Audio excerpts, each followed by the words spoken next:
Tapos at the same time, some people at the local level who are willing to actually testify. At dahil dyan, pwedeng mabago ang politika eh.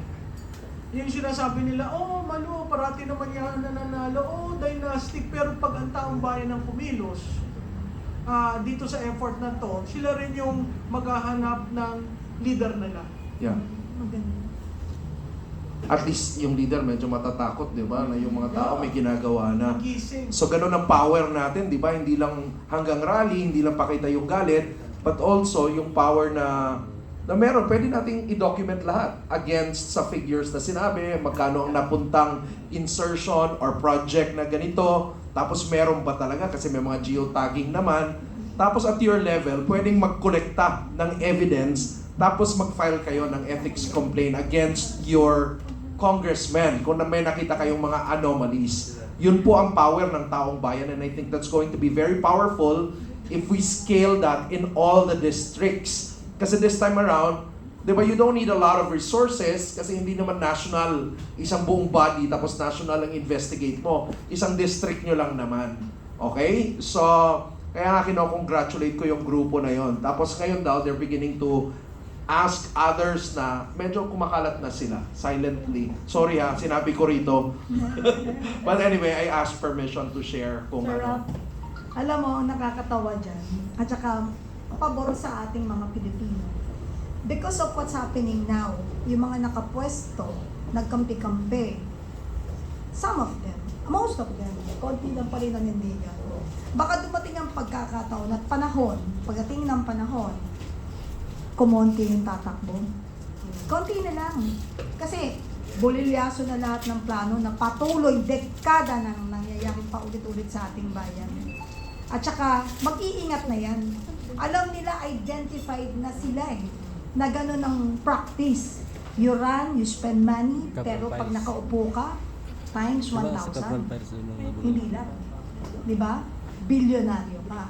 Ginawa nilang milking cow ang posisyon na dapat hindi, sapagkat under oath ka, maglilingkod ka ng tapat sa bayan, hinalal ka, inupo ka dahil umaasa ang mamamayang Pilipino na isa ka sa magiging parte ng pagbabago ng ating pong bansa. Pero, nasadlak tayo sa kawalan.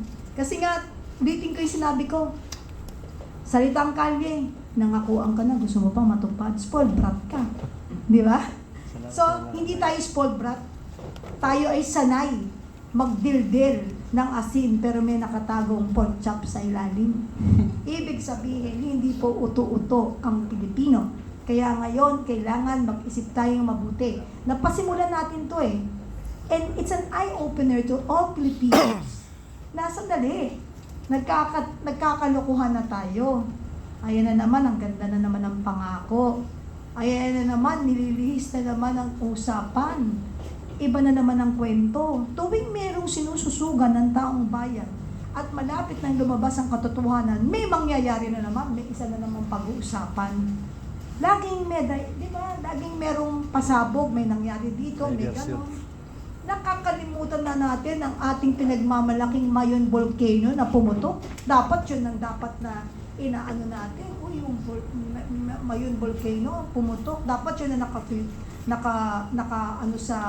sa news.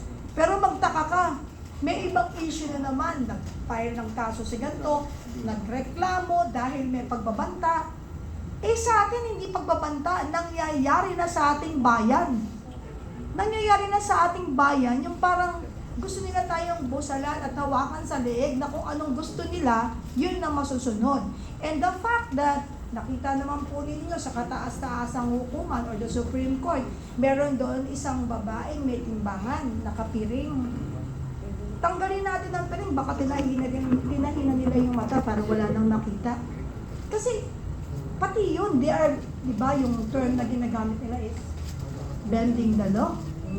Oh,